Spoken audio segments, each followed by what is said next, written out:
नमस्कार दोस्तों, बॉलीवुड का फंडा में आपका स्वागत है। आप में से बहुत से लोग जानना चाहते हैं कि YouTube पर जो एक नया ट्रेंड वेब सीरीज शुरू हुआ है, इसके अंदर किस तरह काम करना चाहिए और इसका क्या स्कोप है। तो आज की इस वीडियो में हम बात करते हैं YouTube के ऊपर वेब सीरीज के बारे में। तो अगर आपके पास बजट कम है और आप एक कुछ फिल्म लाइन में या कुछ आप करना चाहते हैं फिल्म से संबंधित, तो आपके लिए एक बहुत अच्छा मौका है कि आप वेब सीरीज बनाएं। अब फिल्म बनाने में और वेब सीरीज बनाने में बजट का काफ़ी अंतर है, क्योंकि बजट आप वेब सीरीज में बहुत कम कर सकते हैं और फिल्म के अंदर आपका बजट बड़ा ही होता है। दूसरी बात जो सबसे महत्वपूर्ण है वो ये है कि फिल्म को आपको रिलीज करने के लिए बहुत बड़ा बजट चाहिए, जैसा कि हमने पिछली वीडियो में भी बात की है। लेकिन वेब सीरीज को रिलीज करने के लिए आपको कोई बजट नहीं चाहिए। आप सीधे YouTube पर अपलोड कर दीजिए, थोड़ा बहुत उसका अगर आप कर सकते हैं तो सोशल मीडिया मार्केटिंग कीजिए। अगर उसके बाद आपके जब सब्सक्राइबर बढ़ जाते हैं तो उसके बाद तो आपको मार्केटिंग की भी ज़्यादा ज़रूरत नहीं पड़ती और आपके खुद ब खुद ही सब सब्सक्राइबर बढ़ते चले जाते हैं और आपको एक अर्निंग भी होनी शुरू हो जाती है। अब अगर आप इसको एक ब्रॉड वे में देखें तो कुछ साल पहले, लगभग 2005 के आसपास, जब डिजिटल सिनेमा अपने इंडिया में आया और डिजिटल कैमरों पर काम करना शुरू हुआ, तो मैंने पहले भी बताया कि लोग बड़े परेशान थे कि यार इस पर काम नहीं होगा, इसमें डेप्थ ऑफ फील्ड नहीं आएगी, इसमें ये नहीं होगा, उसमें वो नहीं होगा। उस टाइम के सारे कैमरामैन उसके खिलाफ थे। लेकिन आज वही सब चीज़ें, पुराने कैमरे सब खत्म हो चुके हैं और आज ऑलमोस्ट सारा काम डिजिटल पे ही हो रहा है। तो धीरे धीरे समय के साथ सब चीज़ों में चेंज आता है। उसी तरह से आप फिल्म के बारे में अगर देखें तो पहले हमारे पास जो मनोरंजन का माध्यम होता था फिल्म, उसको हमें देखने के लिए या तो हमें सिनेमा हॉल में जाना पड़ता था या टीवी पर हफ्ते में एक दिन फिल्म आती थी, जो बाद में 2 दिन हुई और दूरदर्शन एक चैनल होता था जिसके ऊपर वो दिखाई जाती थी। थोड़ा समय बदला, उसके बाद दूरदर्शन के साथ साथ और बहुत सारे सैटेलाइट चैनल आ गए। सैटेलाइट चैनल आने के बाद कुछ चैनल सिर्फ फिल्म ही दिखाते हैं। अब आप 24 घंटे कभी भी किसी भी चैनल पे, बहुत सारे चैनलों पे फिल्म देख सकते हैं।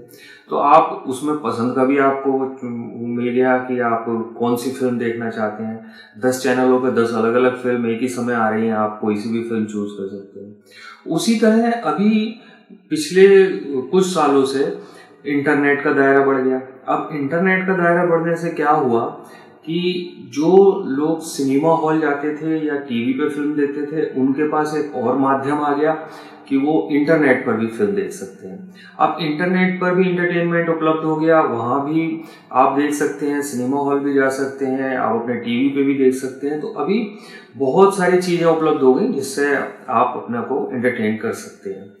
तो जब ये इंटरनेट आया था उस टाइम पे भी यही था कि नहीं, ये नहीं चलेगा, इससे क्या होगा। लोग ईमेल नहीं करते थे। मुझे याद है जब इंटरनेट आया इंडिया में और ईमेल शुरू हुआ तो लोग ईमेल ही नहीं करते थे।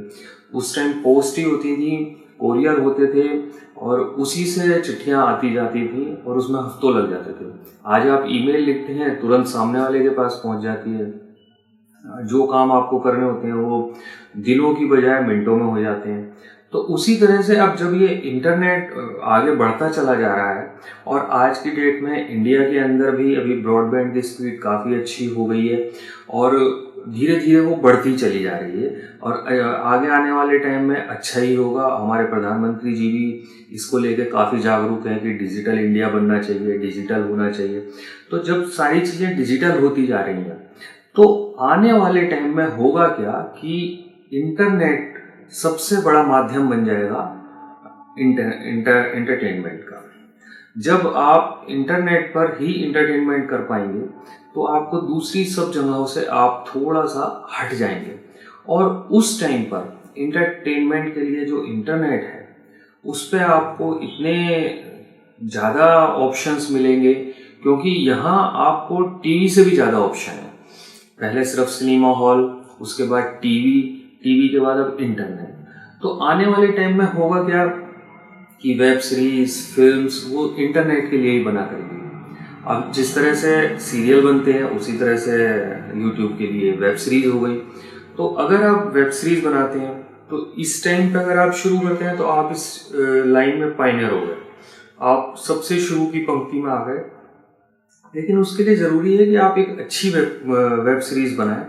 ऐसा नहीं है कि एक भेड़ चाल की तरह से आप कुछ भी उठाकर बना दें कि उसकी ये वेब सीरीज़ ज़्यादा अच्छी चली तो मैं भी ऐसी बना दूं, या उसका इस तरह से काम अच्छा चल रहा है तो मैं भी इसी तरह का एक वेब सीरीज़ पे बना दूं, या मैं अपना एक चैनल बना लूं।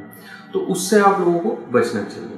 अब वेब सीरीज़ बनाने के लिए जो आपको सबसे महत्वपूर्ण चीज़ ध्यान रखनी चाहिए वो होनी चाहिए क्वालिटी और कंटेंट।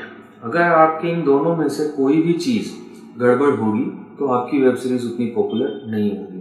आपकी क्वालिटी उसकी अच्छी होनी चाहिए, उसके जो कंटेंट है वो यूनिक होने चाहिए, क्योंकि इंटरनेट पे भी टीवी की तरह आपको पैसे नहीं देने हैं देखने के लिए।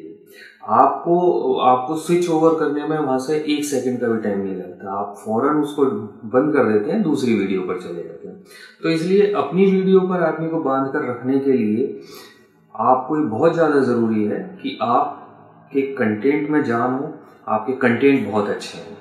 तो इन सब चीज़ों को ध्यान में रखते हुए अगर आप वेब सीरीज़ चालू करते हैं तो आपके बहुत अच्छे चांसेस हैं सक्सेस होने के। एक और काम आप कर सकते हैं वेब सीरीज़ के साथ कि जब आप वेब सीरीज़ को शूट करें तो उसे इस तरह से शूट करें कि वो फिल्म की तरह से लगे, और वेब सीरीज़ के लिए जो आपने शूट किया है बाद में उसको एक फिल्म का रूप दे दें।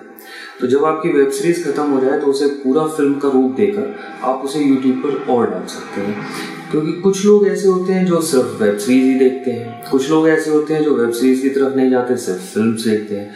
तो उनके पास भी दोनों जगह ऑप्शन होगा और आपके पास भी 2 ऑप्शन रहेंगे कि आप उसको दोनों जगह से मोनेटाइजेशन कर सकें। अगर आपको ये वीडियो अच्छा लगा और आप इस तरह के और वीडियो देखना चाहते हैं तो हमारे चैनल को सब्सक्राइब कीजिए।